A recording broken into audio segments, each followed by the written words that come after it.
ازيكم عاملين ايه؟ النهارده جاي اعمل لكم ريفيو عن المايسل روتر بتاعت جارنيه.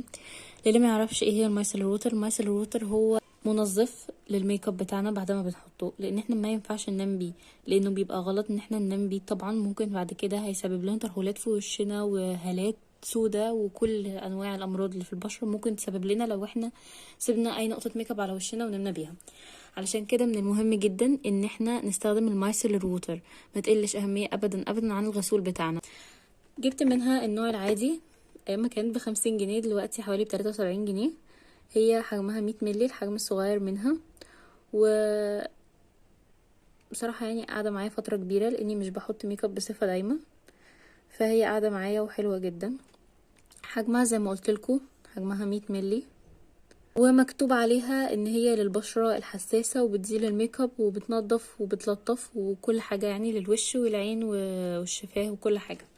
مش معنى ان هي البشره الحساسه ان هي مش هتنفع لكل انواع البشره، لا خالص تماما. للبشره الحساسه يعني هنلاقيها خاليه من العطور ومن الكحول وكل حاجه، فهتبقى لطيفه جدا على بشرتنا، حتى الناس اللي بتتضايق من العطور اللي بتبقى على وشها.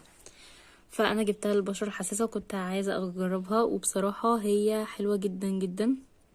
اول حاجه عشان تبقوا عارفينها يعني عن المايسل ووتر، ان احنا ما ينفعش ان احنا بعد ما نمسح الميك اب من على وشنا ان احنا منغسلش وشنا ونقول هو خلاص كده كأنه اتشطف. لا طبعا، زي ما انتوا شايفين لما بنعملها كده في رغوة طلعت كتير، ده معناه ان هي فيها صابون، فما ينفعش ان احنا نحط الصابون على وشنا وننام بيه.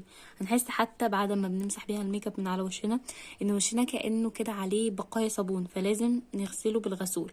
مكتوب عليها من ورا ان انتي بعد ما بتشيلي الميك اب من على وشك ما تغسليهوش بالميه، بس ده مش حقيقي، لان انا بقول لكم ان بعدها بيبقى فيه احساس ان انتي حاطه الصابون على وشك.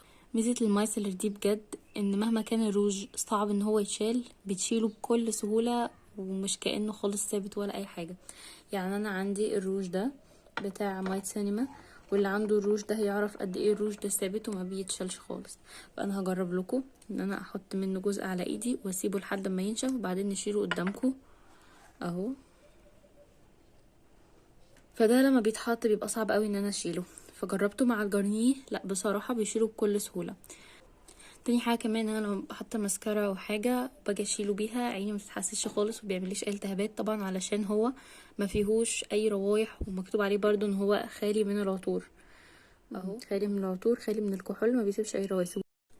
طريقه الاستخدام، بنجيب قطنه او بنجيب منديل ونحط حبه عليها، هو ده فتحها سهل جدا كمان. دلوقتي الروج زي ما انتوا شايفين نشف قدامكم، تقريبا نشف يعني، عشان منه غير حاجات بسيطة قوي. منديل ناشف جايباه بعمل له تيست قدامكم، المنديل زي ما هو ما فيهوش اي حاجة، حبة بسيطة جدا اللي طلعت لما اتكيت عليه.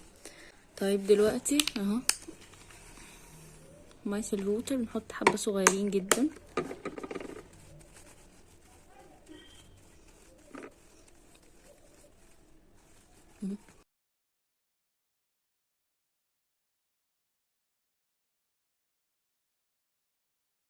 وبس، شكرا جدا ليكم، ده كان الريفيو بتاعنا النهارده، وانتظروني في ريفيوهات كتير.